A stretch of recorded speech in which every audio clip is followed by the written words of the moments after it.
Bonjour, alors aujourd'hui nous sommes avec Julie Gaillet pour décerner le trophée Révélation du Media Club Elle.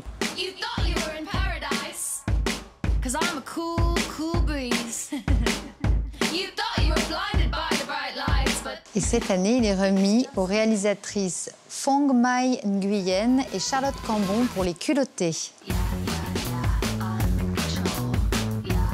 Pour que la vie sauve, invoquons les dieux. C'est pas plutôt un docteur qu'il faut appeler? Non, un accouchement, ça se fait entre femmes, chérie. Mais les femmes médecins... On est très heureuses en fait, tous les deux d'avoir ce trophée.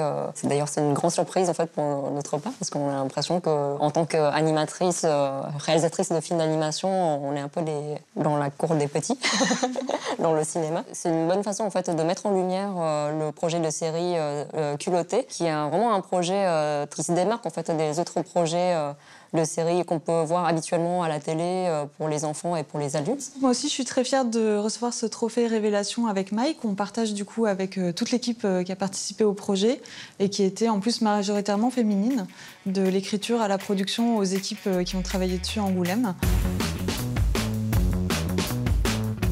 Alors moi, je trouve qu'en tant que réalisatrice femme, du coup, on me contacte énormément pour des projets où on me demande spécifiquement de travailler dessus parce que je suis une femme. Mais malheureusement, ce n'est pas toujours des projets féministes. Donc c'est toujours compliqué de trouver des projets d'animation qui sont en accord avec nos valeurs ou nos envies. On a autant envie de faire des projets d'aventure, d'action, de mystère. Donc on est assez ouverte à plein de choses.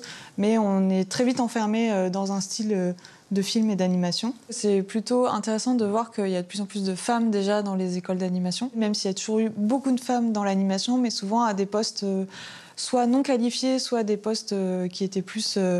on va dire, il n'y avait pas de poste de supervision. Et donc je trouve que c'est très dommageable parce que qu'on soit une femme ou un homme, on ne raconte pas la même histoire, on ne raconte pas les choses pareilles et on n'amène pas la même expérience. De la même manière, je trouve que c'est super important pour nous en tant que femmes, quand on accède à des postes de réalisatrice, d'aider d'autres femmes à accéder à des postes de supervision parce qu'on est tout aussi capable de diriger des équipes et de mener des projets à bien en tant que femme dans le milieu de l'animation.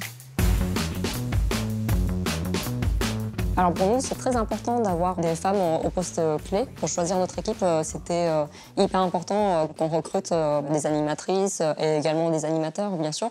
Mais ce qui nous paraissait important, effectivement, d'avoir ce regard-là féminin sur comment on va dessiner un personnage, comment on va les animer, comment chaque culotté va avoir leur mouvement. Et du coup, ça nous paraissait hyper important en fait, que ce soit des femmes au poste chef.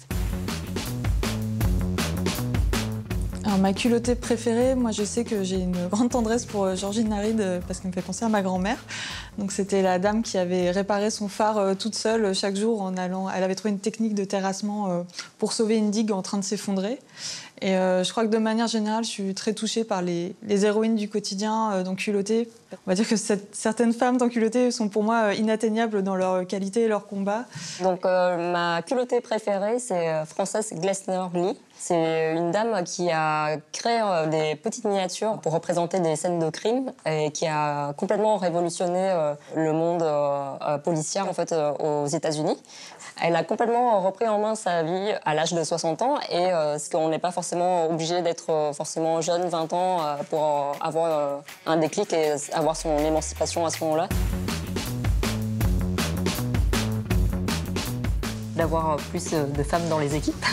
Je pense que ça, c'est important dans les équipes d'écriture, dans les équipes de réalisation. Disons que oui, des postes clés pour juste réfléchir à ce regard féminin et se questionner, c'est quoi en fait un regard féminin, parce que ça peut être multiple. Je trouve que c'est hyper important de toujours re-questionner nos propres biais face à des sujets qu'on ne connaît pas, donc de consulter des gens, de se mettre en position un peu plus humble par rapport aux sujets qu'on traite.